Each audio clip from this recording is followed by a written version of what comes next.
The rain hammered against the grimy windows of the Gilded Spoon Cafe, a relentless drumbeat that mirrored the pounding in Maya Sharma's head. Another Tuesday, another endless shift. Her uniform, perpetually smelling of stale coffee and desperation, clung uncomfortably. Every clatter of ceramic, every demanding shout from Mr. Davies chipped away at her already frayed nerves. "Sharma, table 3 needs wiping down. Are you sleeping on the job?" His voice, a grating sandpaper rasp, cut through the din, and Maya flinched.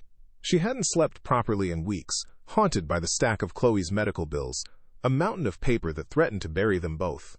The debt was a suffocating weight, pressing down on her chest, making every breath a struggle. Later that same rainy Tuesday, a new customer arrived. A stark contrast to the cafe's usual clientele. She sat alone at table 7, by the window, a woman of impeccable elegance. Her silver hair was coiffed in a perfect chignon, her tailored suit a silent testament to wealth. But it wasn't her clothes that captivated Maya. It was the profound sadness etched around her eyes, a sorrow so deep it seemed to spill over, filling the air around her. On her left hand, a diamond the size of a pigeon's egg glittered with an almost otherworldly brilliance. Maya knew from a fleeting glimpse in a magazine that it was the legendary Star of Atoria, a jewel whispered to be worth more than the entire cafe, its contents, and every penny Maya owed. Eleanor Vance. The name, like the diamond, carried the weight of unimaginable fortune. Maya served her coffee, accepting a polite, whispered, "Thank you, dear," as the woman stared out into the rain, a picture of isolated grace. The lunch rush faded, and Maya began her weary rounds, clearing tables. She approached table 7, the lingering scent of expensive perfume still hanging in the air.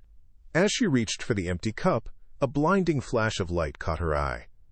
There, on the cool marble, lay the Star of Atoria. Eleanor Vance had left it behind. Maya's heart leaped into her throat, a frantic bird trapped in her ribs. It wasn't just a ring, it was a beacon, pulsing with an impossible promise. Her hands trembled as she picked it up, the diamond heavy and cool against her palm. Disbelief warred with a terrifying, exhilarating panic. Maya clutched the ring, retreating to the relative privacy of the dishwashing station, her back to the bustling cafe. The diamond, now nestled in her palm, felt like a burning ember. That ring could solve everything. Chloe's medicine, the crushing hospital bills, art school, a real life beyond the clatter of plates, and the sting of Mr. Davies's words. A lifetime of struggle, erased in an instant. The temptation was a siren's call, whispering promises of escape. She could walk out, disappear, and finally breathe. But then, Chloe's face flashed in her mind, innocent and trusting, her small hand clutching Maya's. How could she ever look her sister in the eye again, knowing she'd built their future on a lie, on a theft? The ring, once a beacon of hope, now felt like a moral abyss, pulling her down into a terrifying conflict. The rest of Maya's shift passed in a blur of internal torment. The Star of Atoria, tucked deep into her apron pocket, felt like a lead weight, burning a hole through her uniform and her conscience. Every time Mr. Davies barked an order, Maya flinched, convinced he could see the secret pulsing beneath her apron, the storm raging behind her eyes. He was always watching, always judging. She couldn't build a better life for Chloe on a foundation of theft. It wouldn't be a better life at all.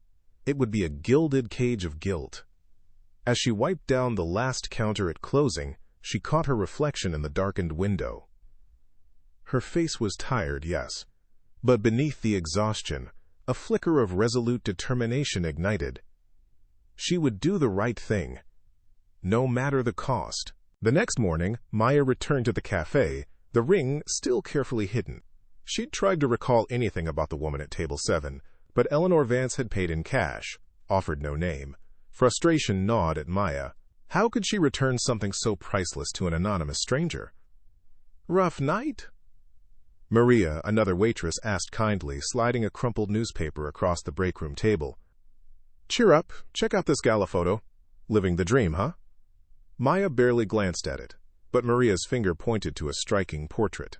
A woman, elegant and somber, wearing an impossibly large diamond ring. Eleanor Vance? Maya whispered, reading the caption, "Of the Vance industrial fortune. A name. A breakthrough." Later that day, Maya found herself on a bus, rumbling through the affluent streets of Brookline, Massachusetts. The Vance industrial fortune estate loomed into view, a fortress of wealth behind towering gates and manicured hedges. Her worn jacket and scuffed shoes felt glaringly out of place. Self-doubt pricked at her, but the image of Chloe's hopeful face pushed it away. She pressed the intercom, her voice barely a whisper. A stern housekeeper, with eyes like chips of ice, appeared. "Mrs. Vance does not accept unannounced visitors," she stated, her gaze sweeping over Maya with undisguised disapproval. "I believe she lost something of great value," Maya insisted, her voice gaining a quiet strength. "Something she might be very keen to have back." Moments later, Maya was led into Eleanor Vance's sprawling library, a room that dwarfed her with its towering bookshelves and scent of aged leather. Eleanor sat by a grand fireplace, her posture rigid, her gaze distant. Maya approached, her heart thrumming, and carefully extended her hand, revealing the Star of Atoria. Eleanor's eyes, dull with sorrow, widened, then flooded with an emotion so raw, so profound, that Maya felt a pang of unexpected empathy. The older woman's composure shattered. Tears welled, tracing paths down her aristocratic cheeks. "Do you have any idea what this is worth, child?" Eleanor asked, her voice trembling. Maya met her gaze steadily. "Because it wasn't mine to keep. Because my sister looks up to me." Eleanor Vance stared at Maya, her expression a mixture of disbelief and awe. She pulled out a pristine checkbook, a silver pen glinting in her hand. "Name your price, child." "Anything. You have saved me from an immeasurable loss." She pushed the blank check across the polished mahogany table. Maya looked at the check, then back at Eleanor. The urge to write a life-changing sum was powerful, a desperate whisper in her ear. But she shook her head. "I didn't return it for a reward, Mrs. Vance. I returned it because it was the right thing to do." Eleanor's eyebrows rose in profound surprise. "Then what do you want?" she asked, genuinely bewildered. Maya's gaze softened. "My sister's medication for this week costs $375. Eleanor Vance watched Maya depart, a small, crisply folded wad of cash clutched in her hand. "You are a very unusual young woman," Eleanor murmured to the empty room, her gaze fixed on the spot where Maya had stood. The encounter had stirred something within her, a forgotten spark. Meanwhile, Maya rode the bus back to her cramped apartment. The $375 for Chloe's medication, a temporary shield against the relentless tide of bills. For the first time in weeks, she felt a fleeting sense of security, a fragile hope. But for Eleanor, the honesty of the young waitress had planted a seed of curiosity, a faint echo in the vast silence of her lonely life. A week later, the Star of Atoria, now securely back on Eleanor's finger, felt different. Its brilliance, once a source of quiet pride, now seemed to pulse with a hidden history. The returned ring had reopened a wound Eleanor thought had scarred over, a 60-year-old ache for her younger sister, Clara. Clara. The name was a ghost on her lips, a whisper of vibrant artistry and defiant spirit.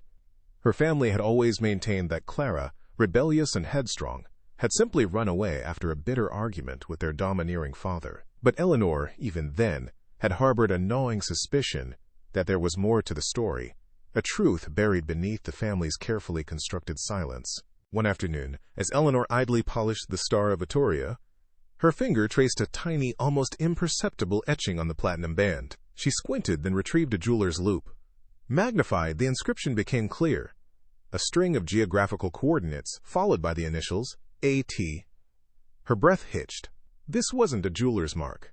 This was a message, a clue left by Clara, hidden in plain sight for 6 decades, waiting for someone to find it, to truly see it.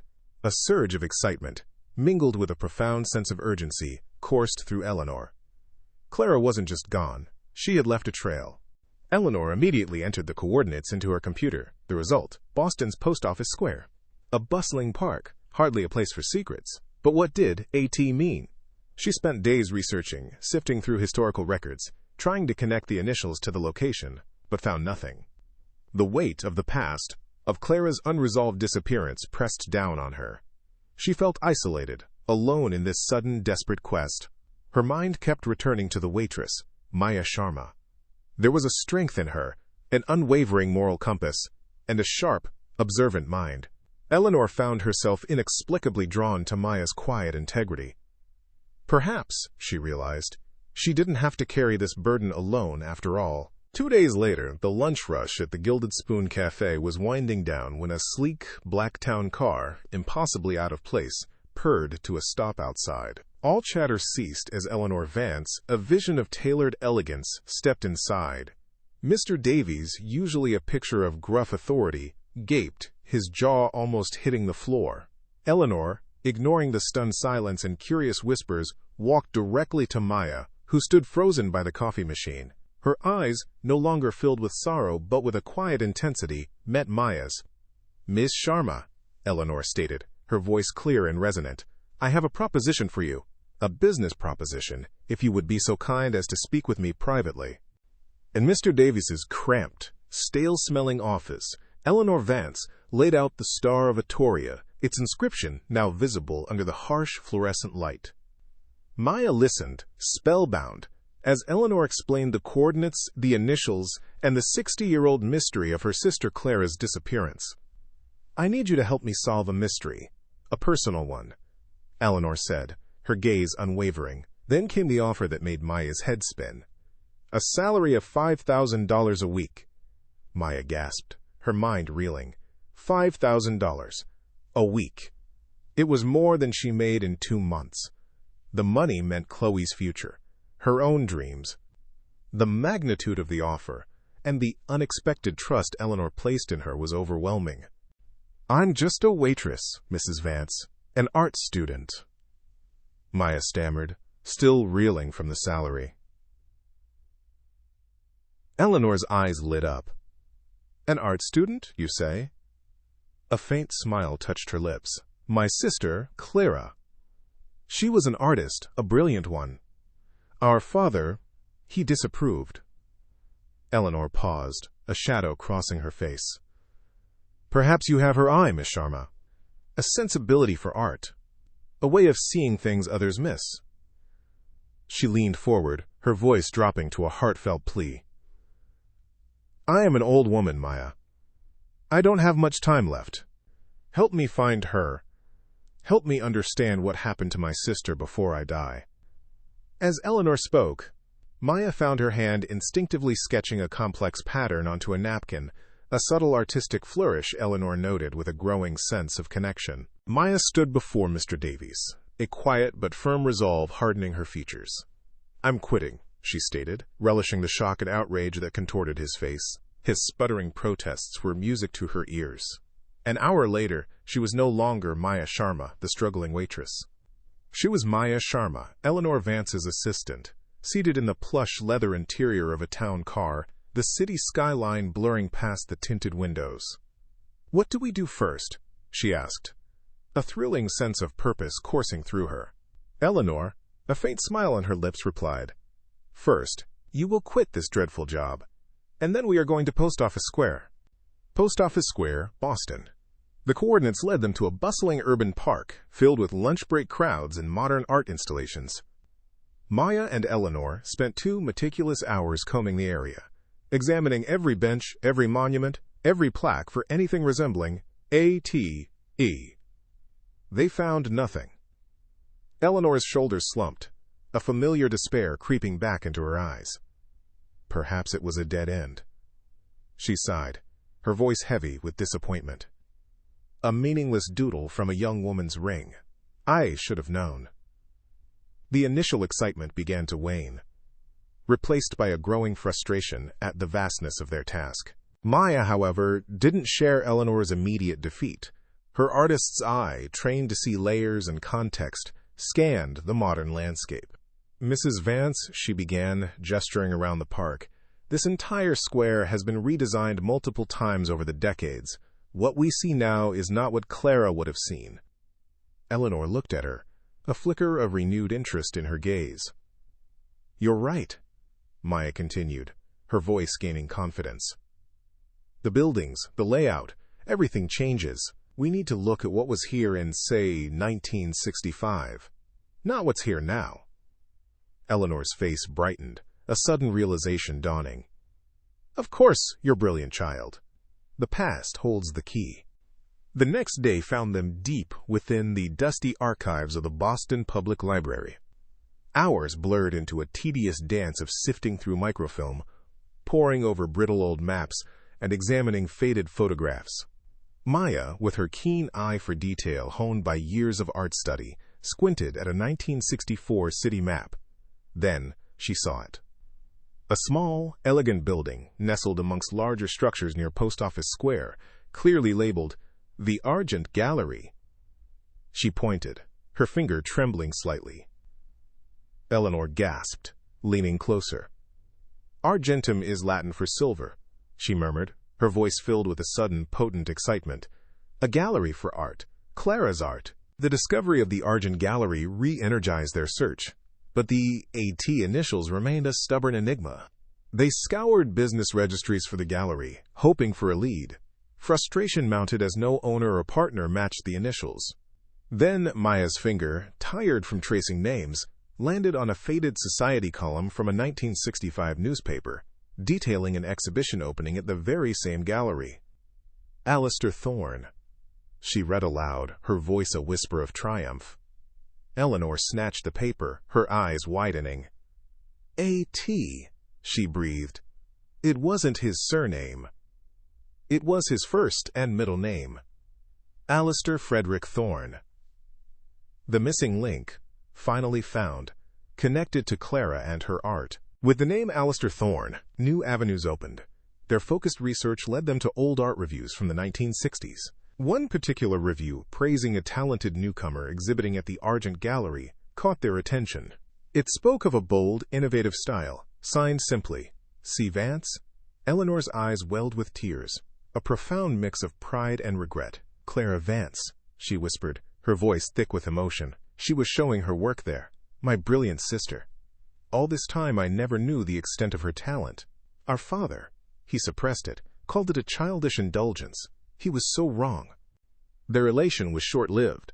Further digging into the archives revealed a tragic twist. A newspaper obituary from 1968 delivered a crushing blow.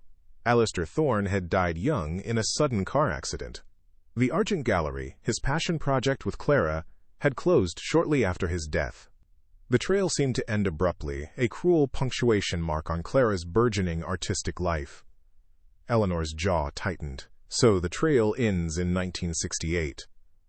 Maya observed, a note of sadness in her voice. Eleanor shook her head, her gaze firm. "No, it just changes direction. Clara wouldn't have just vanished. There has to be more." Back in the grand library of the Vance Estate, Eleanor's resolve hardened into steely determination. The quest was no longer just about finding Clara, but about reclaiming her artistic legacy. "Alistair Thorne may be gone," Eleanor declared, pacing before the fireplace. "But what about his family? His records? The gallery's inventory? Where did all of Clara's paintings go? She poured her soul into that art. It deserves to be seen." They decided to hire a private investigator to find Alistair Thorne's closest living relatives. The goal was clear: locate any personal effects, any documents, anything that might shed light on Clara's art and her ultimate fate. This was a penance, a promise Eleanor intended to keep. A few days later, Detective Stone, the private investigator Eleanor had hired, sat across from them in the library, his face grim. "We have a problem, Mrs. Vance," he reported. A distant cousin of Alistair Thorne, representing a firm called Sterling Art Acquisitions, is making a move. They're trying to claim Alistair's estate, including any forgotten art, as part of a historical property acquisition. They move fast. Eleanor slammed her fist on the table, her eyes flashing with fury. "They will not touch Clara's legacy." Maya's mind raced. "We need to find his family, fast," she urged. "Before they sweep everything away.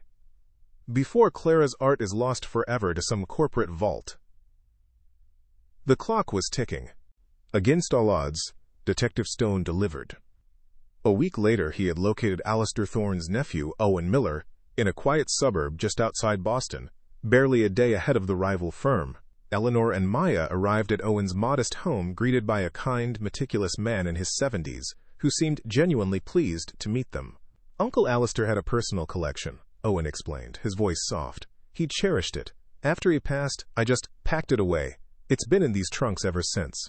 He led them up a creaking staircase to a dusty attic, filled with the scent of old wood and forgotten memories, where several large steamer trunks sat, untouched for decades. The attic was bathed in ethereal dust motes, dancing in the sunbeams filtering through a grimy window.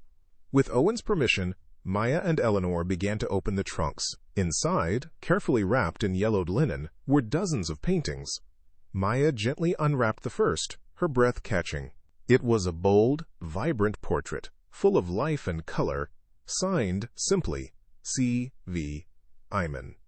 Another, then another. Clara's genius, undeniable and breathtaking, spilled forth onto canvas after canvas. Eleanor gasped, tears streaming down her face. "This is her," Maya whispered, reverently touching a brushstroke. Eleanor could only shake her head, overwhelmed. My father, he called her art a childish indulgence. He was so wrong. So terribly, tragically wrong. They worked for hours, carefully unwrapping and cataloging Clara's astonishing body of work. Each painting was a window into a vibrant, passionate soul. At the bottom of the very last trunk, beneath a stack of canvases, Maya's fingers brushed against something solid. She pulled it out, a heavy, leather-bound journal, its cover worn smooth with age. Clara's diary. It was a direct, intimate link to the woman they were trying to find. Eleanor looked at Owen, her eyes pleading. "May we?" she asked, her voice barely audible. Owen, sensing the profound significance, nodded kindly. With solemn anticipation, Eleanor and Maya opened the diary, ready to hear Clara's voice at last. Clara's elegant script filled the pages, revealing a fierce passion for art and a deep, abiding love for Alistair Thorne. She wrote of their shared dreams for the Argent Gallery, of artistic struggles and triumphs. As Eleanor read, her composure, so carefully maintained for decades, finally broke. She wept, openly and uncontrollably, clutching the diary to her chest. "I was 27, married, and a coward," she choked out, her voice raw with grief and guilt. "She begged me to stand with her against father, to support her art, to tell him he was wrong. And I said nothing. I abandoned her." Maya, tears in her own eyes, reached out, placing a comforting hand on Eleanor's shoulder. Their bond, forged in a shared quest, tightened, becoming something almost familial. The diary entries shifted, becoming more poignant, more somber. Clara wrote of her anxiety about her health after Alistair's death, of a persistent cough and a crushing fatigue. The final entry, dated January 1968, spoke of a terminal illness, a diagnosis she had kept secret from everyone. "My only regret is the art I will not create," Clara had written, her ink fading with time. "My family will never understand, but my legacy is in these canvases, for those who truly see." She expressed her wish that her own family, the Vances, not be contacted, knowing their father's judgment would follow her even in death. The mystery of Clara's disappearance was solved, replaced by a profound sadness and a sense of tragic finality. As Maya carefully repacked Clara's diary into its trunk, a folded piece of paper, thin and brittle with age, slipped from between the pages. A birth certificate. Maya's heart pounded. It was dated September 1968, 8 months after Clara's final diary entry. The parents listed were Clara Ann Vance and Alistair Frederick Thorne, and the child, Rosalie Vance Thorne. Maya gasped, holding the faded document out to Eleanor. "Rosalie," Eleanor whispered, her voice filled with shock and dawning hope. "Clara had a daughter. I have a niece." A new mystery, unexpected and thrilling, had just emerged from the depths of the past. Days later, the Vance Estate library hummed with a renewed sense of urgency.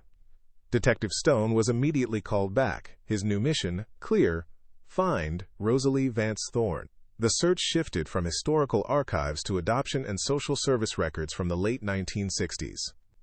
Eleanor, her face alight with an almost youthful hope, paced the library. "Find her, detective," she urged, her voice unwavering. "Find Rosalie Vance Thorne. Whatever it takes. I have waited 60 years to find my sister, and now I have a niece. I will not lose her again." Maya watched, a thoughtful expression on her face, reviewing the few documents they had about Rosalie's birth. While Detective Stone initiated the search for Rosalie, Eleanor, with fierce determination, began the process of immortalizing Clara's art. The Vance Estate became a hive of activity. Art restorers worked meticulously on Clara's canvases, bringing their vibrant colors back to life. Appraisers, initially skeptical, were stunned by the discovery of such a major, unknown artist. Curators from around the world clamored for a glimpse of Clara Vance's work. Maya assisted, her artist's eye invaluable in the restoration and cataloging process. Eleanor often found herself observing Maya, a growing sense of familiarity stirring within her. "You have her eye, Maya," Eleanor remarked one afternoon, watching Maya thoughtfully study a portrait. "It's uncanny, the way you see the light, the composition." The days stretched into weeks, filled with the quiet hum of the search and the vibrant energy of Clara's art. Maya and Eleanor spent countless hours together, sharing meals in the grand dining room, talking late into the evenings. Their bond deepened, growing into something far beyond an employer-employee relationship. Eleanor, who had lived a life of isolated wealth, found a maternal affection blossoming for Maya. She learned about Maya's past, her artistic dreams, the struggles with Chloe's illness, and the poignant detail of her mother, Sarah, who had been an orphan and had also loved art. Eleanor found herself strangely moved, a sense of quiet comfort settling over her for the first time in years. One evening, as they sorted through a final batch of Clara's sketches, Maya found a delicate, unfinished drawing. It depicted a mother, her face softened by tenderness, cradling a newborn baby.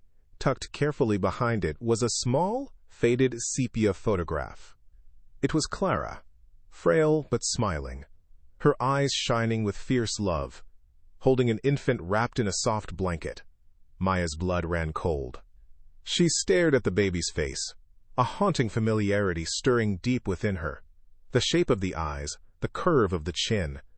"This baby," Maya whispered, her voice barely audible. Eleanor, noticing Maya's sudden stillness, looked up. "What is it, dear?" Maya's hand trembled as she reached into her own pocket, pulling out her most treasured possession, her only photograph of her mother, Sarah, a small, worn image from her own childhood. She held it next to Clara's photograph of the infant. The resemblance was undeniable, absolute. The same wide, inquisitive eyes, the same faint dimple on the cheek. Her mind raced, connecting the dots. Her mother, Sarah, an orphan. Clara's daughter, Rosalie, born in 1968. Her mother's passion for art, a echo of Clara's own. "Eleanor," Maya said, her voice choked with a dawning, terrifying realization. "You need to see this."